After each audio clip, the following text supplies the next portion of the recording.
السلام عليكم ورحمة الله وبركاته.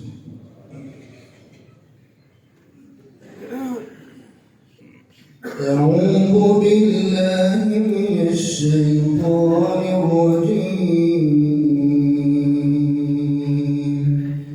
بسم الله الرحمن الرحيم. اللهم صل على محمد وعلى آل محمد كما صليت على إبراهيم وعلى آل إبراهيم إنك حميد مجيد. اللهم بارك على محمد وعلى آل محمد كما باركت على إبراهيم وعلى آل إبراهيم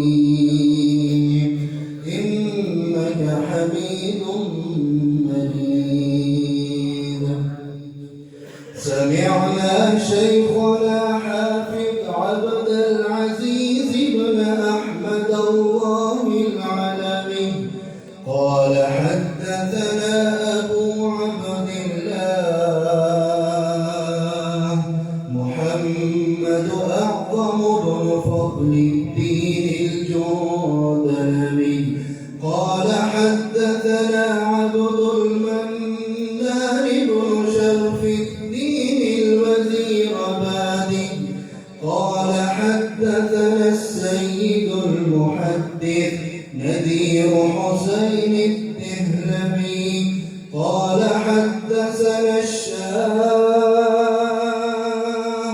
محمد إسحاق بن محمد الأفضل العمري الدهلمي قال حدثنا الشاه عبد العزيز بن أحمد الدهلمي قال عن أبيه أحمد المعروف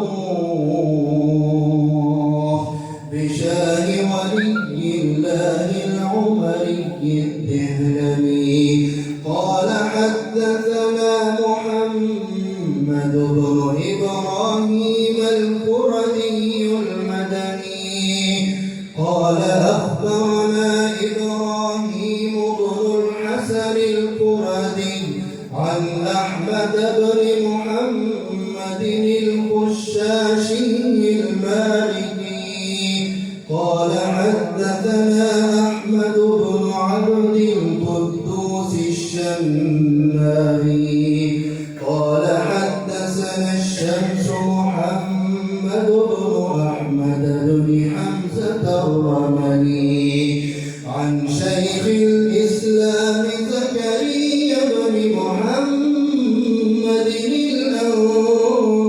الأنصاري قال حدثنا أبو الفضل أحمد بن علي بن حجر العسقلاني قال حدثنا زين الدين إبراهيم بن أحمد التنوفي عن العباس أحمد بن أبي طالب الحجاج قال حدثنا حسين بن المبارك الزبيدي الحنبلي قال حدثنا أبو الوقت عبد الأول بن عيسى السجدي الهرمي عن أبي الحسن عبد الرحمن بن محمد بن ظفر الداودي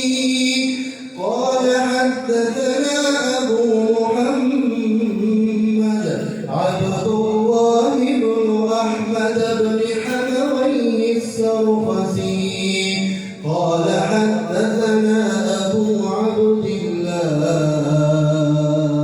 محمد بن يوسف بن مطر الفربري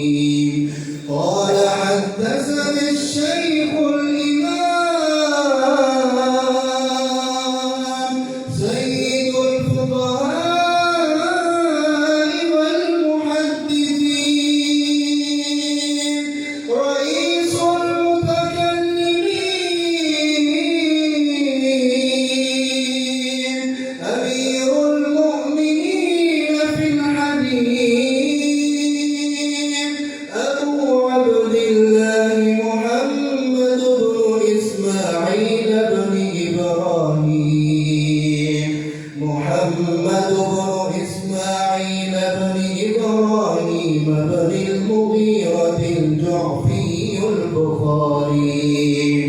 قال باب كيف كان بدء الوحي إلى رسول الله صلى الله عليه وآله وسلم.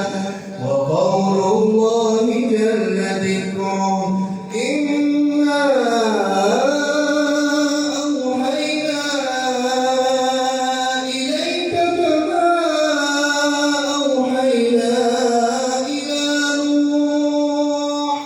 كما أوحينا إلى نوح والنبيين من بعده إلى باب قول الله تعالى ونضع الموازين القسط ليوم القيامة وأن أعمال بني آدم وقولهم يوزن. وقال مجاهد القسطاس العدل بالرومية. ويقال القسط مصدر المقسط وهو العادل. وأما القاسط فهو الجائر. حدثنا أحمد بن إشكاب قال حدثنا محمد بن فضيل عن عمارة بن القعقاع عن أبي زرعة عن أبي هريرة رضي الله تعالى عنه قال النبي صلى الله عليه وآله وسلم كلمتان حبيبتان إلى الرحمن خفيفتان على اللسان ثقيلتان في الميزان سبحان الله وبحمده سبحان الله العظيم.